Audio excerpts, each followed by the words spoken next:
wanting a raise or a flexible schedule, craving the chance to lead a coveted project, needing to sell others on the value of your ideas, wanting to be heard in a meeting, finding yourself saying yes when you mean no.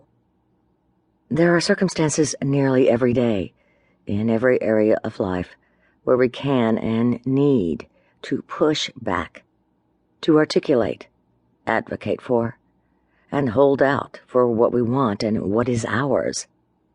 This book is about building the ability to push back in the arena of work. I believe this ability is the foundation for professional success and fulfillment, and that it can be learned. Why write a book on pushback for women in particular? In my professional life, I have the opportunity to talk to women colleagues, students, and professionals about leadership and negotiation all the time. Since 2007, I've been immersed in the world of leadership development for women. I've had the pleasure of writing a monthly column for the Washington Post, where I connect with thousands of women about the journey and passage of becoming a leader. These readers, who are dealing with leadership issues firsthand and are in the trenches, tell it to me straight, explaining exactly what they face in the workplace. I also serve as a commentator on NPR's women's show, 51%, where I can share with listeners those issues most pressing for women in the business world.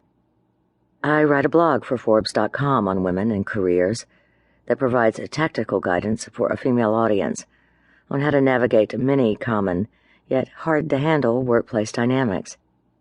And I had the good fortune of volunteering for years as a vice president for the National Association of Women MBAs, a group that encourages ambitious young women to lead, regardless of their chosen career path or interests.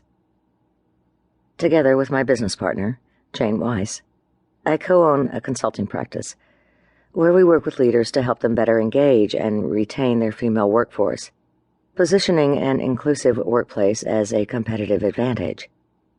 Regardless of where these activities take me, I make a point to have conversations with women who are building their careers right now.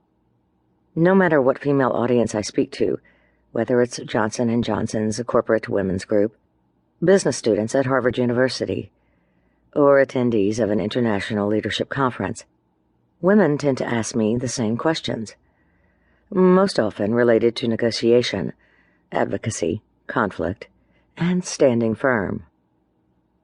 How can I confront a workplace issue head-on without decimating the relationship?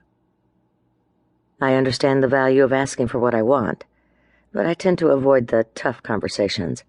Why is it so difficult, and how can I do it anyway? I find myself flustered in negotiations, giving in too soon or agreeing to terms on the spot. How can I be more prepared the next time? What's the best way to take a firm position when my needs aren't being met, or if I disagree? I tend to negotiate more often at home than at work. How can I translate these skills to business situations? If I want to advocate fervently about an issue, how far should I push? Given that these questions imply a level of anxiety and discomfort about negotiating, you might wonder whether women are simply born without a negotiation gene. The simple but certain answer is no.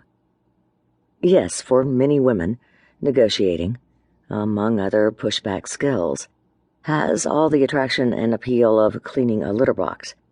And yet, as I show later in this book, women are actually uniquely positioned to succeed at bargaining conversations. Seeing the power in negotiating can move women from apprehension to strength and authority. For this reason, this book focuses largely on teaching negotiating skills and techniques. To keep listening to this audiobook, I've left you a link in the description so you can do it, at no cost thanks to Audible's 30-day free trial.